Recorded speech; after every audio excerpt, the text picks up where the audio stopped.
오늘은 하나님의 시간표를 따르십시오 라는 제목입니다. 민수기 9장의 말씀을 선포합니다. 한번 따라해 봅시다. 설교 제목입니다. 하나님의 시간표에 따릅시다. 더 크게 한번 해봅시다. 하나님의 시간표에 따릅시다. 누구 시간표요? 하나님의 시간표입니다.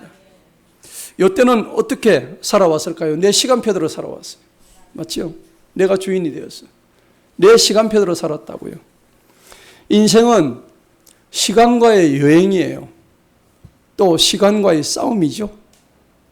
그리고 시간의 열매를 먹는 게 우리 인생이란 말이에요.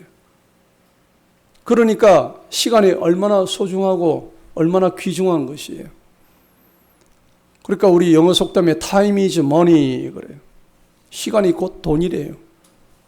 맞잖아요. 너무나 중요한 거예요. 장사하는 사람 한 시간에 100만 원을 버는데 시간이 지금 돈인 거예요.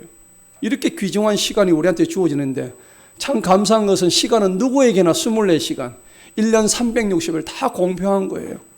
똑같은 시간을 주어지는데 우리가 그 시간을 어떻게 내 시간으로만 쓸 것인가 아니면 하나님의 시간표 속에 내가 들어갈 것인가 누가 결정해요? 내가 결정하는 거예요. 우리는 하나님의 거룩한 성도란 말이죠. 시간을 정말 잘 써야 되는데 성경은 시간에 대해서 뭐라고 얘기할까요? 전도서 3장을 보게 되면 범사에 기한이 있고 만사에 천하만사에 다 때가 있다고 솔로몬이 그렇게 얘기를 해요. 솔로몬이 그 말씀을 썼을 때가 자기의 노년 때입니다. 말년 때예요. 인생을 다 살아보고 했던 말이에요. 그래서 거기 어떤 때가 있는가 자세히 보니까 심을 때가 있으면 뽑을 때가 있고 또 뿌릴 때가 있으면 거둘 때가 있단 말이에요. 헐 때가 있으면 세울 때가 있다고 그랬다. 네. 여러분 중요한 거예요. 인생에 어려운 일이 많지만은 슬플 때가 있는가 하면 웃을 때도 있다는 겁니다. 여러분 웃을 일이 많으면 좋겠죠? 그런데 참 전도서 말씀은 처음에 모든 것은 헛되고 헛되고 헛되니 다 헛되도다. 그렇게 시작을 해서 하나님께서 모든 것을 때를 따라서 지으시되 다 아름답게 하셨다. 그러므로 인해서 사람으로 하여금 영원을 사모하는 마음을 주셨다라고 전도서 12장 7절에서 결론을 내리고 있어요. 우리에게 영원을 사모하는 마음을 주신 게 얼마나 감사한지 몰라요. 하나님을 믿지 아니하는 사람일지라도 영원을 사모하는 마음은 똑같아요. 하나님 안 믿는 사람은 빨리 죽어서 해봐요. 성질내죠. 그러니까 영원을 사모한다는 이 말씀이 원래 무슨 뜻이냐 그러니까 이 사람들은 지금 이 땅에 사는 사람들은 사실은 한시적으로 사는 거예요. 왜? 육을 입고 있기 때문에. 육이라는 건 썩잖아요. 우리 다 썩어 없어질 몸들이에요. 일시적이고 한시적인 삶을 사는 게 이 땅에서의 삶이에요. 하지만 우리의 영혼은 썩어지지 않습니다. 그래 그 영혼은 우리를 창조하신 하나님께로 돌아간단 말이에요. 그렇기 때문에 이 말씀의 뜻은 뭐냐? 시간의 주인은 누구세요? 하나님이시라는 얘기입니다. 우리가 이 땅에 잠시 사는 동안은 내가 마치 주인인 것처럼 시간을 내 마음대로 조정하고 내 시간표대로 움직이지만은 과거와 현재와 미래의 모든 시간을 주관하시는 분은 우리 하나님이시다는 겁니다. 아멘? 네. 그래서 우리 인간은요, 과거에 매여 살아요. 과거에 내가 어떻게 살았는데 그 과거의 습관, 그 과거의 상처, 그 과거의 기억에 늘 매여 사는 거예요. 사람이 거기에 매여 살다 보니까 현재의 내 삶이 어때요? 그냥 현재는 과거의 연장이야. 그래서 이 현재를 살아가는데 얼마나 힘이 든지 몰라요. 요즘 뉴스 보세요. 군데군데서 어제도 그랬고 며칠 전에도 계속 사람이 죽어갑니다. 그것도 그냥 우리 귀에 들릴 때 아름다운 소식들이 아니에요. 자살을 하고 상처 때문에 자살하고 몸을 위에서 던지고 그렇게 죽는단 말이에요. 가슴이 아픈 얘기들. 자, 그래서 그들에게는 미래를 알 수 없단 말이에요. 하나님을 믿지 않는 사람들은 그 자신의 미래를 알 수가 없죠. 미지의 세계예요. 그렇기 때문에 소망이 없는 거예요. 하나님을 믿지 않는 사람들은 그렇게 자기 몸을 죽여서라도 잊고 싶은 거예요. 하지만 우리는 얼마나 감사해요. 우리에게는 분명한 미래가 있다는 것을 알기 때문에 그렇게 죽을 이유가 없어요. 그러니까 성경이 뭐라고 얘기하니까 깨닫지 못하는 사람은 마치 멸망하는 짐승과 같다. 그렇죠. 못 깨달으니까 그런 거예요. 성경이 그렇게 말씀하셔요.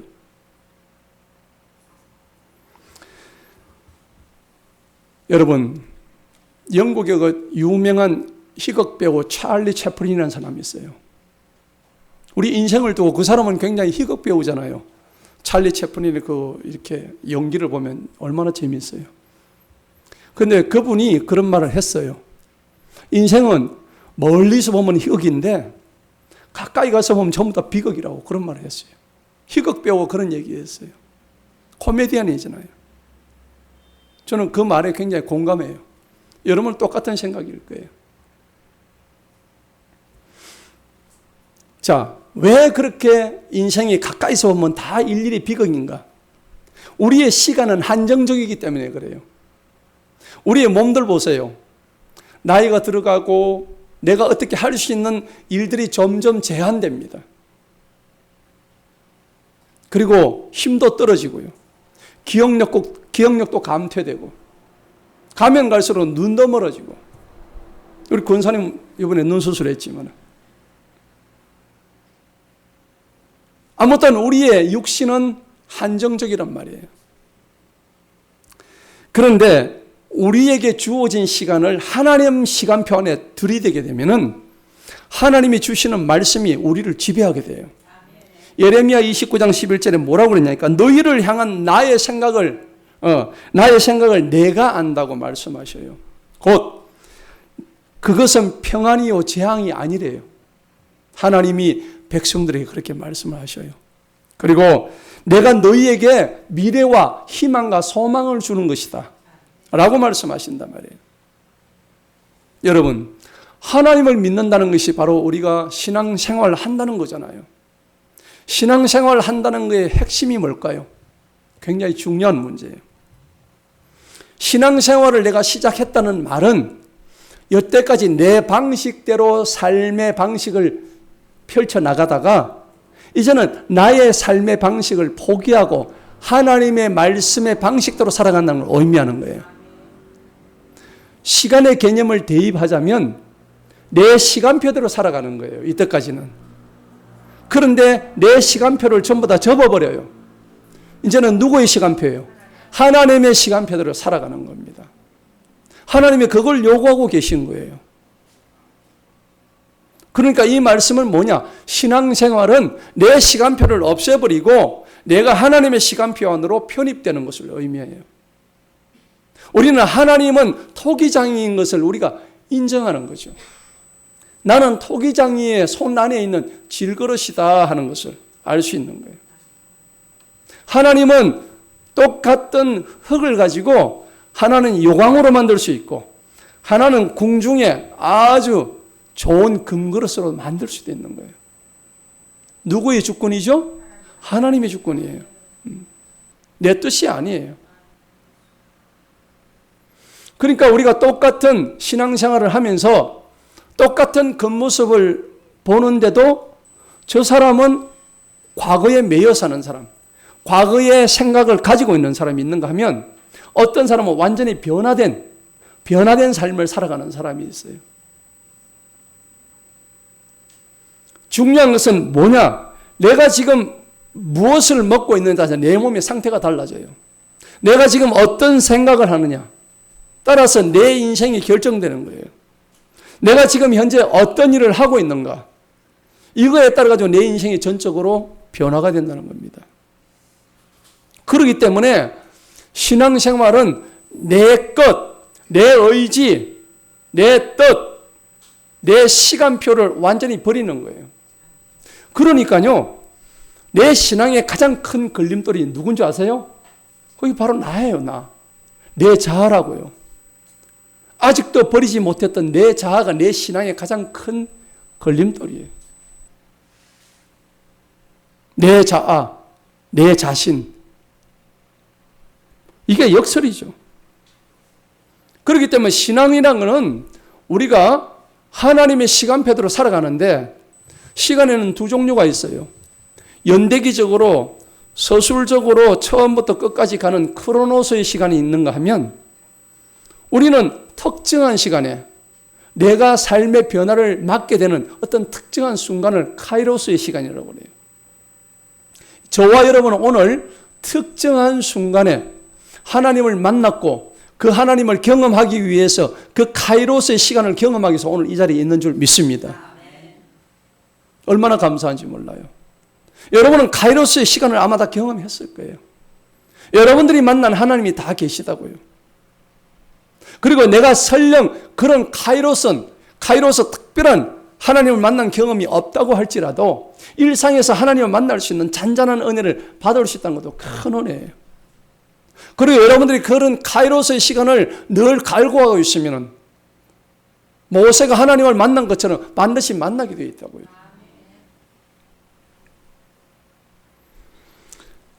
분명한 것은 우리가 어떤 시간이든지 시간을 통해서 하나님 우리에게 주시는 메시지가 있습니다. 시간의 경과에 따라서 우리에게 주시는 메시지는 뭐냐? 우리에게 겸손하라는 뜻을 주신다는 겁니다. 시간의 경과함에 따라서 우리가 더 무르익어가고 그렇게 옛날에 그렇게 까불랑 했고 뭔 모르고 막 날뛰고 했던 우리 자신들을 다 진정시키고 그리고 벼가 익을수록 고개를 숙이듯이 그리고 점점 죽음 앞에 우리 자신의 모든 것을 내려놓고 주님 앞에 달려간다는 소망을 가지듯이 우리를 겸손하게 만드는 거예요. 그러니까 시간이 흐르면은 늙고 병들고 머리카락도 다 빠지고요. 저도 많이 빠졌잖아요. 그리고 얼굴도 자꾸 쭈글랑쭈글랑해지고 그렇게 될 수밖에 없죠. 그러면서 내가 가야 할 곳이 있구나 하는 것을 느끼는 거예요. 그래서 우리가 사망이라고 그럴 때 죽을 사자 무슨 망자예요? 망할 망자예요. 죽어서 망했구나. 이 땅에서는 죽어서 망할 수밖에 없는 존재가 우리 육신 덩어리구나. 그게 사망이에요. 사망. 망할 망자 쓰는 거예요. 여러분 그래서 천하의 솔로몬도 모든 것이 헛되고 헛되다 했단 말이에요. 아무리 좋은 것 먹고 아무리 좋은 것 가져봐야 얼마나 솔로몬이 힘이 좋고 넘쳤으면 700명의 아내와 300명의 첩을 돕겠습니까? 그렇잖아요. 그 인생이 그렇게 해봤자 솔로몬이 말년에 뭐라 그랬어요? 모든 것이 헛되요. 아내를 1000명, 누가 그러더라고 한 100명만 둬도 좋겠네. 아무 소용없어요. 제가 엊그제요 TV를 봤는데 그게 뭐야 이게 즉석에서 노래를 주문해서 하는 프로그램이 있더라고요. 가수들이 나와가지고 최성수가 나오더라고요. 풀잎사랑이라는 노래 불렀던 최성수라는 가수가 있어요. 혹시 보신 분 계셔요? 그래 그 프로그램을 제가 잠시 봤는데 최성수가 불렀던 노래 중에 위스키 온 드락이라는 노래가 있어요. 전 처음 들었거든요. 그게 노래의 영화 속에 OST로 이제 나왔던 건데 이거는 이제 김호중이라는 가수 아시죠? 그 김호중이가 리메이크를 해서 이제 그 자리에서 즉석으로 이제 부르는데 최성수보다 더 잘 불러요. 제가 들으니까 와 이런 노래도 있었나 할 정도로. 그런데 제목이 영어로 위스키 온 더 락이에요. 락이 바위잖아요. 위스키가 이 위스키 잔 안에 락이 이제 얼음을 뜻하는데 위스키가 독한 술이잖아요. 얼음에다가 물을 부으니까는 위스키 독한 술이 점점 연해지는 거예요. 그러면서 이제 사람들이 술집에서 바에서 위스키를 마시면서 그 시원한 위스키를 이제 연하게 해서 먹는다. 그런 내용인데 그 가사를 보니까 그래요. 제가 한번 보니까는 아름다운 것도 즐거운 것도 다 욕심일 뿐이다. 다만 혼자 살아가는 게 두려울 뿐이다. 뭐 주로 그런 건데 전체적인 내용이 헛되고 헛되다는 겁니다. 근데 그 가락 자체가 너무 이렇게 가슴에 와닿더라고요. 가사도 굉장히 와닿고, 뭐 그 사람이 예수 믿는지 안 믿는지는 저는 잘 모르겠지만은. 근데 제가 왜 공감이 됐냐면 옛날에 제가 그렇게 해봤거든요. 예수님 잘 믿기 전에, 예수님 아주 잘 믿기 전에 옛날에 그렇게 해봤거든요. 그러니까 그 노래 가사가 공감이 가는 거죠. 그런데 문제는 인생이란 게 위스키 온드락으로 해결되는 게 아니더라는 겁니다.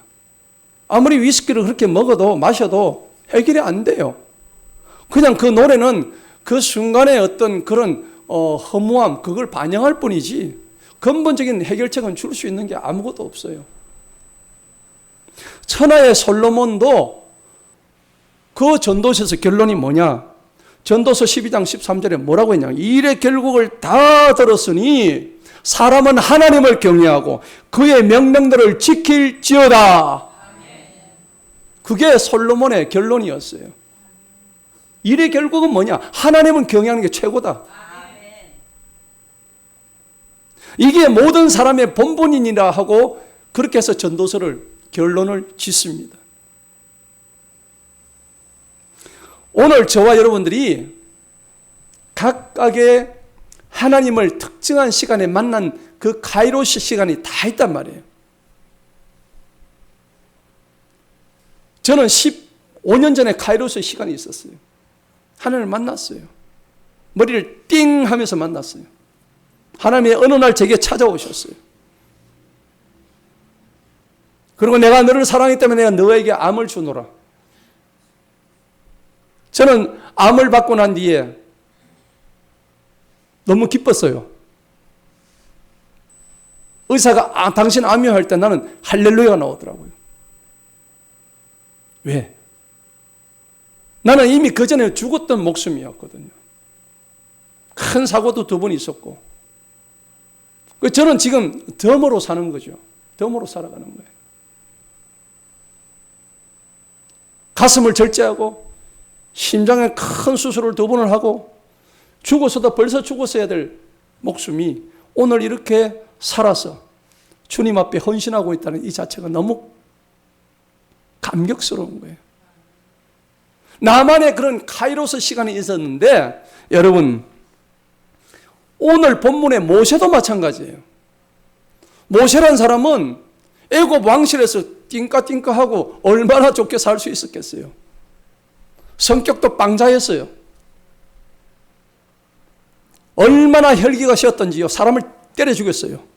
여러분 혈기 높으면 사람 때려 죽입니다. 그렇죠? 모세도 돌로 쳐 죽여버렸어요. 그리고는 그 마음에 겁이 나서 미디안 광야로 도망을 합니다. 도망한 나이가 40이에요. 40이에요. 그래서 미디안 광야에서 또 몇 년을 했냐면 또 40년을 또 있어요. 뭐였습니까? 미디안 광야에서. 그 양치는 목동했다니까요. 여러분 어디 가지고 한 40년간 목동하라고 하면 하시겠어요? 힘들어요. 나이가 몇 살인데요? 80인데요. 80이면 뭘 할 수 있겠어요? 그 혈기방장하던 모세가 마음의 모든 것을 다 내려놓습니다. 마음이 어떻게 돼요? 보들보들하게 됩니다. 예수님이 하나님이 이 목이 뻣뻣한 인간들아 내가 너희 목을 치리라 말씀하셔요. 그런데 모세의 목, 그 빳빳하던 목이 보들보들해질 때 하나님이 모세를 코를 하셔요. 몇 살 때? 80에 하신단 말이에요. 하셔서 뭐라 그래요? 너 거룩한 곳에서 네 신발 벗어. 아니 호렙산에 올라갔는데 떨기나무에서 불은 나는데 불이 안 타요. 그 떨기나무가.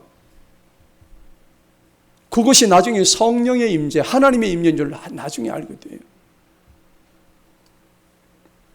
여러분, 하나님께서 그런 모세에게, 모든 혈기 다 뺀 모세에게 너는 지상에서 가장 온유한 자가 되라. 그러면서 너에게 임무를 내릴 테니까 너는 이제부터 이스라엘 백성들을 애굽에서 탈출시켜서 가나안 땅으로 들어가라. 명령을 하십니다. 모세는 그래요. 하나님, 도대체 제가 누군데 나를 시킵니까? 나 같은 사람은 말도 못하고 능력도 없고 내가 도대체 내가 양치던 나를 왜 부르십니까? 여러분, 하나님의 주권이에요. 모세를 안 불렀으면 딴 사람 불렀겠죠. 그런데 그게 하필이면 모세예요. 여러분, 하필이면 내 인생에 하나님 왜 이런 고난을 주셨습니까? 왜 저에게 이런 선택을 주셨습니까? 라고 할 때에 여러분, 모세를 한번 생각해 보셔요. 토기장이의 손에 쥐어진 질그릇과 같은 거예요. 80에 모세는 하나님 손에 쥐어졌습니다. 그로부터 다시 40년을 갑니다. 모세가 120살에 죽었잖아요. 모세의 인생은 40년, 중간 40년, 마지막 40년, 120년 동안 하나님의 인도하심 속에서 살아요. 모세는 죽을 때 정정하게 죽었습니다. 눈빛 하나 흐리지지 않고 죽었습니다. 그러면서 하나님의 그 가나안 약속의 땅, 언약의 땅 가나안으로 인도하는 임무를 성실히 수행했습니다. 그런데 모세가 걸었던 이 40년간의 여정은 철저하게 자신의 시간표가 아닌 하나님의 시간표 안에 있었다는 것을 우리가 알 수가 있습니다. 실제로 그 광야라는 것은 신광야, 거기 보면은 빠른 걸음을 한 일주일만 갈 수 있는 거리예요. 좀 늦게 가도 한 달 정도면은 갈 수 있는 거리를 몇 년요? 40년을 갖다 거기서 뺑뺑이 돌았다니까. 왜 거기서 뺑뺑이 돌았을까요? 한 달에만 갈 수 있는 그 거리를 40년을 하나님이 뺑뺑이 돌게 하셨는데 하나님은 모세와 이스라엘 백성들을 훈련시키셨어요.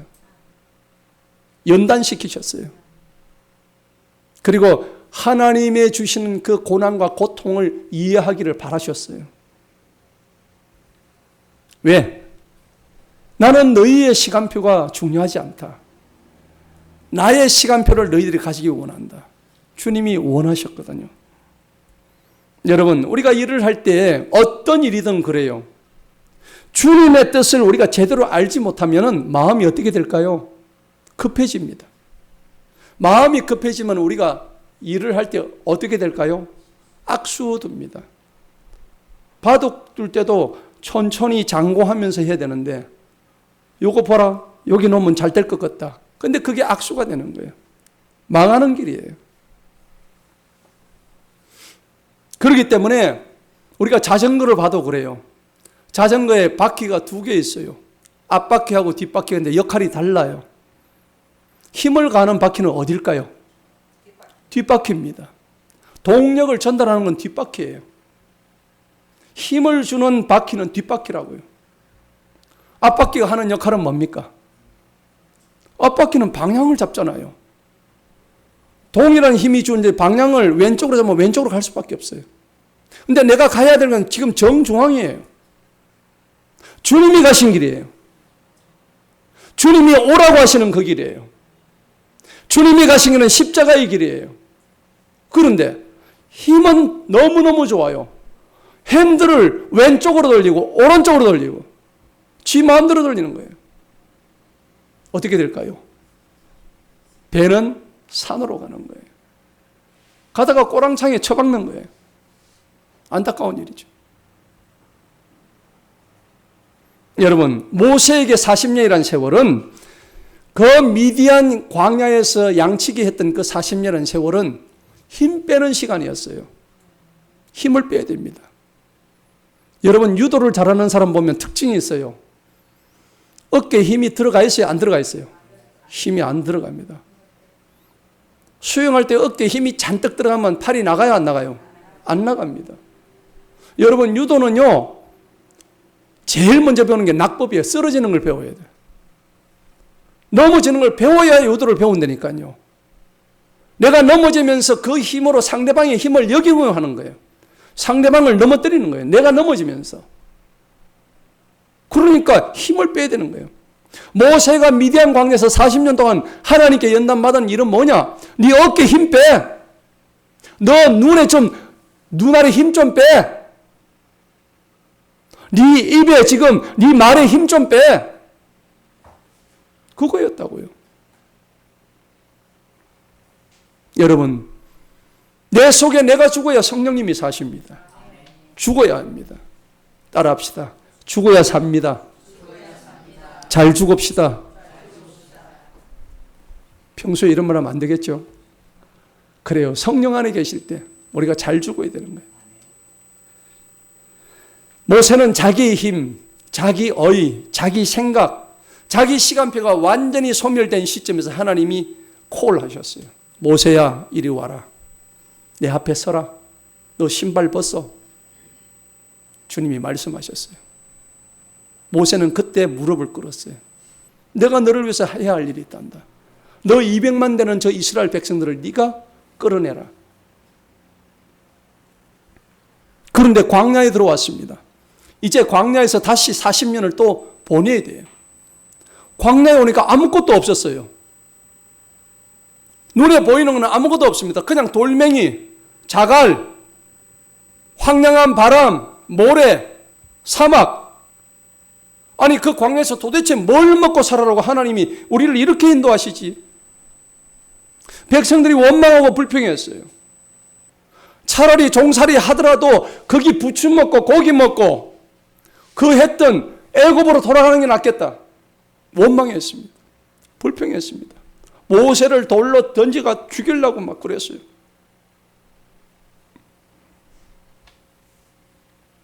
하나님이 그런 날 다 죽여버렸어요. 그런데요, 광야 가니까 일을 안 해도 먹고 살았어요.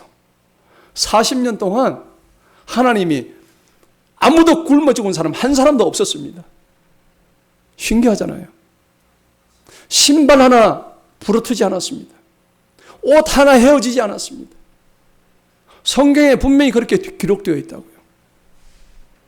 오늘 저와 여러분의 삶이 모세가 지나갔던 신광야의 광야 생활이라면 하나님이 함께 하실 줄 믿습니다. 15절을 한번 보시겠습니다. 15절을 보니까 성막이 나와요. 오늘 본문 말씀. 성막을 세운 날. 무슨 날요? 성막을 세운 날. 우리가 구약에서 보면 성막이 굉장히 중요해요. 성막이 뭡니까? 하나님의 모든 법궤가 들어있고 그 안에 모든 예배를 드리는, 제사장들도 예배드리는 장소였어요. 누가 계셔요? 하나님의 영이 임재하는 곳이에요. 성막이 머무르는 그곳에 그 위에 뭐가 있었다고요? 구름이 있은 거예요. 여러분 생각해 보세요. 광야에서 구름이 없으면 어떻게 될까요? 타 죽죠? 아니, 1시간도 못 견뎌. 이스라엘의 그 태양은 얼마나 뜨거운지 아마 모르긴 해도 섭씨 한 4, 50도 될 거예요. 여러분 그런 데서 어떻게 살아요? 그러면 거기 살라 그러면 위에 뭐가 있어야 돼요? 구름이 있어야 되는 거예요. 하필이면 구름이 성막 위에만 있는 거예요. 누가 하신 거예요? 하나님이 하시는 거예요. 구름도 햇빛이 완전히 차단될 수 있는 시원한 그늘을 주신 거예요. 자, 오늘 성막을 세운 날에 구름이 성막, 곧 증거의 성막을 덮었다. 이 구름은 무엇을 의미할까요? 하나님의 영을 의미하는 거예요. 거룩한 성전. 우리는 과거에는 구약시대는 성막이라 했지만 지금은 우리 신약시대는 뭐예요? 이 성막이 성전의 연합인 교회를 의미하는 거예요. 오늘 저와 여러분의 이 모임이 하나의 일종의 성막이라고요. 이곳에 하나님의 구름이 위에 꽉 덮여 있는 거예요. 하나님의 영광이 이 위에 지금 있음을 믿으시기 바랍니다. 감사한 일이죠. 그런데 밤이 되니까요, 성막 위에 뭐가 있어요? 불 모양 같은 것이 있더라는 겁니다. 언제까지요? 아침까지 있는 거예요. 광야는요, 밤이 되면 또 아주 지독하게 추워요. 얼어 죽을 정도로. 일교차가 너무 극심하게 차이 나는 곳이 광야란 말이에요. 그런데 16절을 보시기 바랍니다. 항상 그러하여 낮에는 구름이 그것을 덮었고 밤이면 불 모양이 있었는데, 그러면 24시간 동안 구름과 불과 그 이스라엘 백성들을 지켜줬다는 얘기입니다. 여러분 기억하세요. 우리는 하나님의 구름과 불이 우리를 지켜주실 줄 믿으시기 바랍니다. 자, 그러면은 언제 움직이는가 한번 볼까요? 17절 다 같이 한번 읽어봅니다. 시작. 구름이 성막에 떠오르는 때에는 이스라엘 자손이 곧 행진하였고 구름이 머무는 곳에 이스라엘 자손이 진을 쳤으니. 아멘. 구름이 성막에 떠오를 때는 이스라엘 자손이 행진을 했대요. 구름이 이제 움직이기 시작하면 어떻게 해요? 이스라엘 백성이 그 구름 따라 가는 거예요. 기가 막히죠? 우리가 등산을 한다든지 여행할 때 너무 더워, 햇빛이. 선크림 발라야 되는데 조각만한 구름이 내 위에 와가지고 내가 가는 길마다 구름이 쫙 해주는 이런 느낌 생각하시면 돼요. 기가 막히죠? 이스라엘 40년 동안 그렇게 했다고요. 실감이 잘 안 가시는 것 같은데. 밤이 되면 여러분들 추우면 집에 전열기 틀죠. 히터. 전기 꽂아서 쓰잖아요. 광야에 전기가 어디 있어요? 근데 밤이 되면은 해가 없으니까 위에서 불교등이 확 와가지고 밝게 해주고 그 다음에 뜨거운 열도 주고 그렇게 했다고요. 기가 막히잖아요. 몇 년 동안요? 40년을 그렇게 했다고. 그것만 그런 게 아니에요. 하늘에서 뭐가 내렸어요? 만나가 내린 거예요. 만나. 기가 막힌 만나가 내린 거예요. 너무 만나만 먹다 보니까 물리고 질려가지고 고기 좀 줘라 그러니까 하나님께서 뭘 보내셨어요? 메추라기가 이빨에 씹혀가지고 그냥 끼일 정도로 보내주셨어요. 그런데도 이 인간들이 하나님의 뜻을 이해를 못하는 거예요. 굶어 죽은 사람은 하나도 없었어요. 만나와 메추라기에는 모든 영양소가 다 들어있었어요. 오늘날로 치면은요, 뭐 과자는 못 먹을 음식 그런 게 아닙니다. 아주 영양소가 확실하게 잡혀 있는 그런 아주 최상의 음식이었어요. 그런데 이러한 모든 것들을 어떻게 했는가 보면요, 18절에 답이 있어요. 이스라엘 자손 다 같이 한번 읽어봅니다. 시작. 이스라엘 자손이 뭘 따라서? 여호와의 명령을 따랐더라. 중요한 건 여호와의 명령입니다. 내 시간표대로 하는 게 아니에요. 여러분, 우리 학교 가면 학교 시간표 있잖아요. 우리 다 시간표 보고 공부한 사람들이에요. 그러니까 오늘 하루도 내가 내 시간표를, 타임테이블을 짜가지고 내가 몇 시에 누구 만나고 내가 몇 시에 뭘 하고 다 그렇게 하죠. 이스라엘 백성들도 자기 시간표 짰겠죠. 하지만은 하나님의 시간표대로 움직이지 않으면 얘들은 다 죽게 되어 있었어요. 그러니까 여호와의 명령을 따라서 진을 쳤고 구름이 성막 위에 머무르는데 그들이 진영에 머물렀고. 19절 봅시다. 구름이 성막 위에 머무르나니 오릴 때는 이스라엘 자손이 여호와의 명령을 지켜서 행진 안 했습니다. 구름이 안 움직이는 게 행진 안 했다고요. 여러분, 이게 지금 내 시간표입니까? 하나님의 시간표입니까? 하나님의 시간표예요. 여러분, 여러분이 잘 되고 싶고 성공하고 싶고 여러분들이 뭔가 뜻을 이루려고 하면은 오늘 여호와의 명령 따라서 행진하시고 go and stop을 하나님의 명령 따라 하시기를 축복합니다. 20절에도 똑같은 말이에요. 혹시 구름이 성막 위에 머무는 날이 적을 때에도 그들이 다만 뭘 따라서? 여호와의 명령 따라서 진영에 머물고 여호와의 명령 따라 행진하였다. 머물고 행진한 것 전부 다 여호와의 명령 따랐다. 하나님의 타임테이블에 이미 나와 있어. 그 타임테이블 오더를 누가 받았겠어요? 모세가 받은 거예요. 모세 손에는 하나님 타임테이블이 다 들어있는 거예요. 그러면은 백성들은 모세의 오더를 갖다가 듣기만 하면 돼요. 하나님의 선지자니까. 그런데요, 오늘 기가 막힌 또 일도 있잖아요. 22절 한번 보십시다. 구름이요, 어떤 때는 보통 하루 만에 움직이고 이틀 만에 움직이는데 여기 보니까는 1년 동안 안 움직였대요. 구름이 안 움직이면 어떻게 돼요? 그 자리에 머물러 살아야 되죠. 한번 읽어봅니다. 시작. 이틀이든지 한 달이든지 몇 년이든지 1년 동안도 그냥 그대로 있었다는 거예요. 아니 도대체 하나님 광야에서 내가 할 일이 뭐 있다고 여기 1년 동안 우리를 처박아 놓으십니까? 여러분 그런 거 아니겠어요?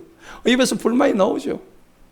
그래도 구름이 성막 위에 머물러 있을 동안에 이스라엘 자손이 진영에 머물고 행진하지 아니하다가 떠오르면 행진했더라.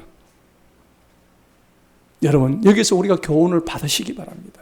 내 뜻대로 하지 마셔요. 내 시간표대로 하지 마시기 바랍니다. 사실은 한 200만 명이 텐트를 치고요. 우리가 여행 갈 때도 보면 이렇게 캐리어에다 잔뜩 담아가지고 움직이는데 한 가족이 움직여도 분주합니다. 복잡합니다. 골치 아픕니다. 예. 누가 하나 빠질까 싶어서. 다 챙겼는데 보면 또 여행하다 보면 또 빠뜨리고 온 것도 있고. 그런데 여기는 숫자가 몇 명이에요 지금? 200만 명이에요. 200만 명. 광야에서 자기 먹을 거 챙길 거 다 해가지고 구름이 움직이면 하루 만에 움직이면 하루 만에 뭘 해야 돼요? 모든 걸 짐 다 싸야 돼. 하루 만에. 하루 만에 짐 싸려면 200만 명이 얼마나 피곤하겠어요. 막 입에서 불만도 나오고 그렇겠죠. 예. 좀 편히 좀 쉬다가 합니다. 또 구름이 또 움직이네. 그래도 여호와의 명령 따라서 내 시간표가 아니고 만약 내 시간표대로면 어떻게 돼요? 다음날 햇빛이 뜨면 타 죽어요. 그런데 처음에는 그렇게 했는데 나중에 가니까요 불평과 불만이 터져나와요. 그래가지고 그 불평과 불만 때문에 하나님을 떠나기 시작해요. 그 어디로 쫓아가냐니까 우상 따라갑니다. 우상을 숭배하기 시작해요. 모세가 잠시 기도하러 올라갔는데 십계명 받으러 갔는데 돌판 받으러 갔는데 그새 내려오니까 어떻게 됐어요? 그냥 금송아지를 만들어가지고 하나님의 시간표에서 점점 멀어지는 거예요. 하지만 사실은 그렇게 했던 그들도 이미 홍해바다, 홍해의 그 깊은 바닥을 건넜던 사람들이에요. 여러분 바다의 바닥은 어떨까요? 진창이죠. 바다에 물이 빠졌다고 하더라도 발을 밟으면 빠져요, 안 빠져요? 빠져요. 걸어갈 수가 없어요. 근데 하나님이 홍해 물이 쫙 빠지면서 갈라지게 하면서 거기다가 뭘 깔으면 아스팔트를 깔아버렸다고. 완전히 그냥 마른 땅으로 그냥 깔아버렸다고요. 물기를 다 빼버렸다고. 그래서 200만 명이 죽어라 그냥 지나가는 거예요. 여러분 그게 오늘날 신약시대는 뭘 의미하니까 침례를 의미해요. 물을 건너가서 우리의 생명을 구했던 침례를 의미한다고요. 그렇기 때문에 오늘 여러분들 기억하셔야 됩니다. 홍해 바닥을 건넌 이 모든 사건은 우리를 구원하신 하나님의 은혜라는 것을 기억하시기 바랍니다. 그래가지고 들어갔더니 광야에서는 아무것도 할 것이 없다고 여겼는데 정작 들어가 보니까 광야는 아무것도 없다고 생각했는데 막상 들어가니까 마라의 썬물도 있었어요. 그리고 좀 더 가니까 엘림이라는 곳이 나오는데 12개의 샘물이 막 터지기도 했어요. 아무것도 없는 줄 알았는데. 그리고 70그루의 종려나무도 있었어요. 그리고 르비딤에 가니까 반석에서 물이 터져가지고 강을 이루고 있었어요. 여러분 광야에서 다 광야가 아닙니다. 여러분 광야 속에서도 거기도 샘물도 터지고 하나님의 약속이 분명히 있는 걸 믿으시기 바랍니다. 광야에서 할 수 있었던 건 다른 거 아닙니다. 구원을 기념하는 여호와의 절기를 날마다 즐기는 거예요. 지키는 것이에요. 구출을 기념했던 6월절. 거룩한 삶을 살고 누룩 없는 빵을 뭐라고 했던 무교절. 그리고 예수님의 첫 부활 대신 첫 열매를 드리는 초실절. 그리고 50일 만에 하나님을 다시 만나는 성령의 임재를 경험하는 오순절. 그리고 심판과 승리의 나팔절. 그리고 우리가 모든 사람이 하나님 앞에 무릎 꿇고 통회하며 자복하는 대속죄일. 그리고 마지막 날, 마지막에는 그 가을의 모든 수확을 알곡을 거두어서 수장하는 수장절, 초막절, 장막절이었습니다. 이 7 여호와의 7 절기를 지키는 것이 저들이 광야에서 해야 될 일이었습니다.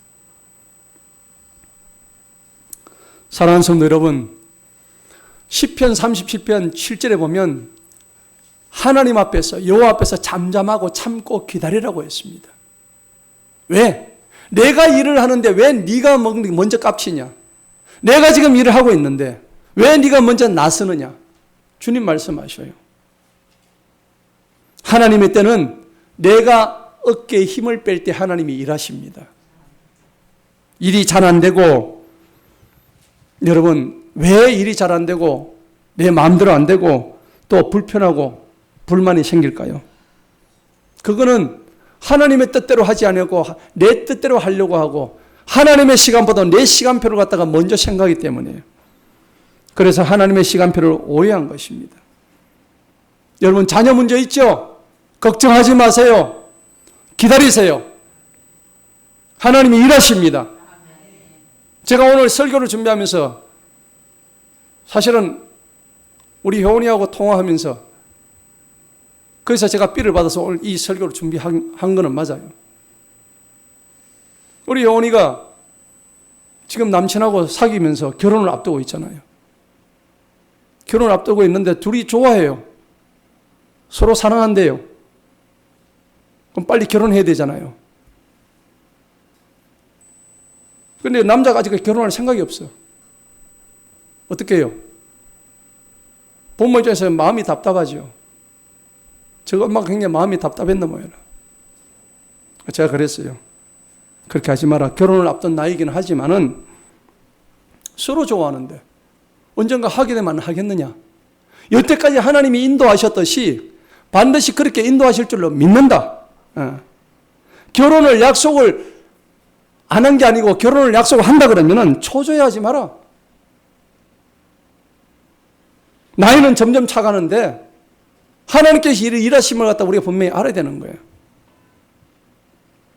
그래서 그 남자아이를 갖다가 저기 울산에 큰 사업체로 지금 또 보내놨단 말이에요. 서울에 있어야 뭐 연애를 할 거 아니에요. 그 울산으로 왜 보냈냐? 이건 뭐 그만두란 얘기인가? 그게 아니란 말이에요. 이런 광야 생활을 통해서 서로가 서로를 더 알아가고 하나님의 뜻이 어디인가를 더 알아가는 시간이 된다. 그렇게 저는 본단 말이에요. 지금은 어떨까요? 마음이 지극히 평안해요. 하나님한테 내 자신의 모든 문제를 맡기고 나니까 너무나 평안한 거예요. 우리 효원이가 마음이 너무 평안하대요. 하나님한테 맡기고 나니까.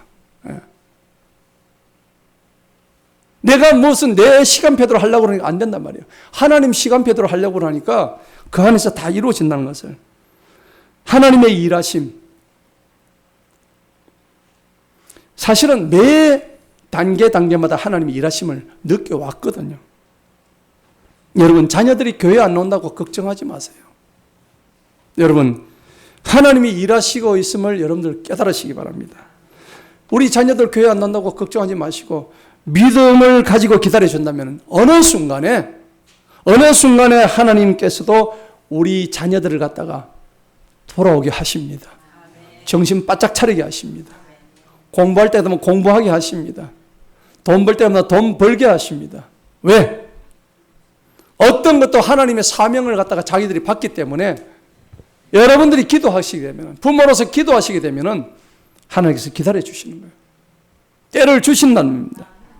하나님의 시간편에 들어가게 만드시는 거예요. 여러분 사업 문제 어때요? 사업 내 뜻대로 안 되죠? 잘 됩니까?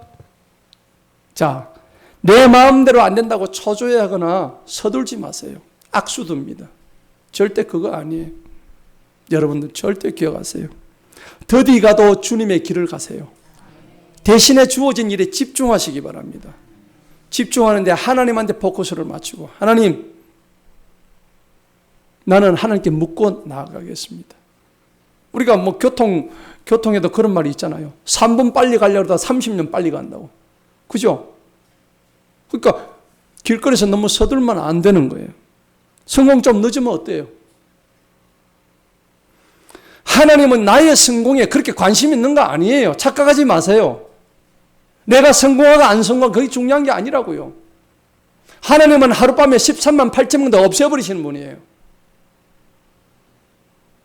우리가 누구 하나 죽었다고 물론 애쓰간 마음을 가지고 애통하는 마음을 가지는 건 알겠는데, 하나님 입장에서는 하나님 거니까 하나님께 데려가시는 것, 그걸 뿐이에요.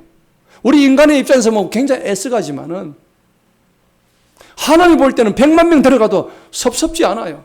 왜? 누구의 겁니까? 원래 하나님의 건데 뭐요. 사람을 한 사람 죽이면요, 살인이지만은 100만 명을 죽이면 뭐예요? 평화를 위해서 했다고, 잘했다고 박수쳐요. 그렇잖아요, 전쟁에서. 하나님의 관점도 똑같단 말이에요.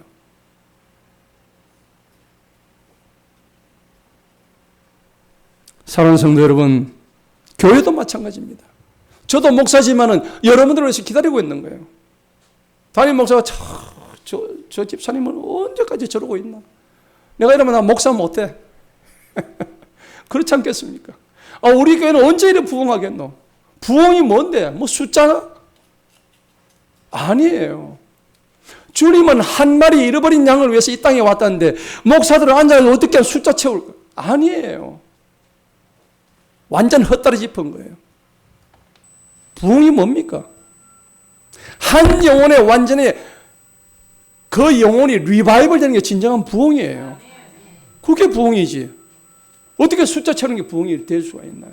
저는 여러분들의 생명이, 여러분들 한 영혼의 소중함을 너무나 깨닫고 있고, 여러분들의 영혼을 위해서 항상 담임 목사가 깨어 있어야 된다는 걸 저는 확실히 느낍니다. 교회가 때가 되면 하나님의 시간표안에 다 들어온다는 것을 알고, 그리고 성도들도 마찬가지입니다. 때가 되면 돌아온다고요. 저는 25년 만에 돌아왔어요. 우리 교회는 보통 그 정도 수준, 담임 목사 수준 다 돼요. 그러니까 저는 어찌 보면은 제가 교회 한 것은 니와 비슷한 사람 다 하라고 그렇게 맡기신 것 같아. 제가 25년 했으면은 진짜 오랜만에 돌아온 거 아닌가요? 오랜만이죠. 너무 길었죠. 그런데도 돌아와 있다고요, 지금. 여러분 아시잖아요. 지금 우리 교회 지금 장기간 안 나오는 성도들 많잖아요. 저 기도해요. 하나님, 왜 한 번씩 답답, 하나님 내가 기도하면서 이 앞에서 왜 안 들어옵니까? 저 인간 저거 돌아와야 되는데. 근데 주님이 그러세요. 야, 니는 어땠는데? 네 생각 좀 해봐. 너 언제 돌아왔냐? 근데 그런 마음을 주시면 저는 할 말이 없어요. 정신이 뻗쩍 드는 거예요. 그래요. 또 기도해야지. 그렇다고요. 오늘 말씀의 결론을 맺겠습니다. 여러분, 내 시간표가 중요한 게 아니에요. 모세는 자기 시간표대로 한 게 아니에요. 하나님의 시간표에 들어가기 위해서 애를 쓰고 노력했다고요. 하나님의 시간표 들어오려면 제가 몇 가지 알려드리고 말씀을 맺습니다. 첫째는요, 내 시간표 다 찢어버렸어요. 여러분 가지고 있는 내 시간표 다 없애버렸어요. 내가 계획하고 있는 내 시간표, 주님의 시간표를 바꾸시기 바랍니다. 오늘 본문에서 구름이 머무는 그 장소가 바로 성막 바로 위였습니다. 성막 안에 있을 때 하나님의 시간표가 움직입니다. 아멘? 하나님의 시간표를 가지려면 성막 안에 머물러야 됩니다. 하나님의 시간표가 그냥 말로만 주어지는 게 아니에요. 성막 안에 머물 때만 하나님의 시간표가 주는데, 성막 안에는 어떤 게 움직이면 성령이 임재하는 곳이에요. 항상 성령 충만해야 되는 거예요. 성령의 충만함을 입은 자만이 하나님의 시간표대로 사는 자입니다. 두 번째는 뭐냐? 하나님 시간편에 들어오려고 그러면은 기다려야 돼요. 인내해야 돼요. 참아야 됩니다. 여러분, 참지 않는 사람은 아무것도 해낼 수가 없어요. 기다리지 않는 사람은 어떤 열매도 먹을 수가 없어요.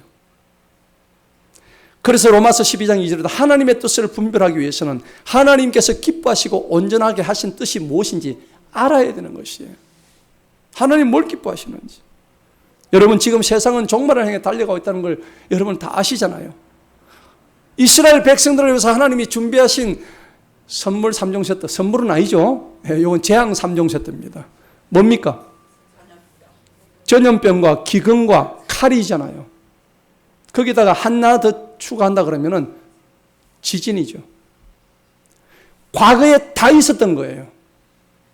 앞으로 다가올 모든 재앙은 과거 시대에 다 있었던 겁니다. 전혀 새로운 게 아닙니다. 과거에 있었던 모든 재앙들을 다 통틀어서 지금 일을 하고 계십니다. 엊그제 모로코에서 지금 지진이 나서 난리 났잖아요.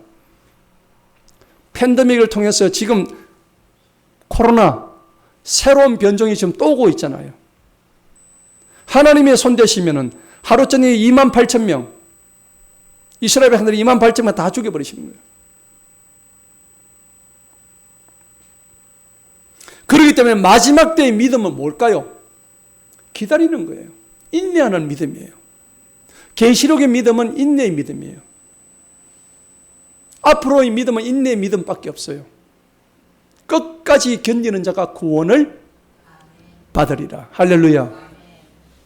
마지막 때 예수님께서 내가 너희들에게서 믿음을 찾아보겠느냐 말씀하셨거든요. 믿음에서 다 떨어지더라는 얘기입니다.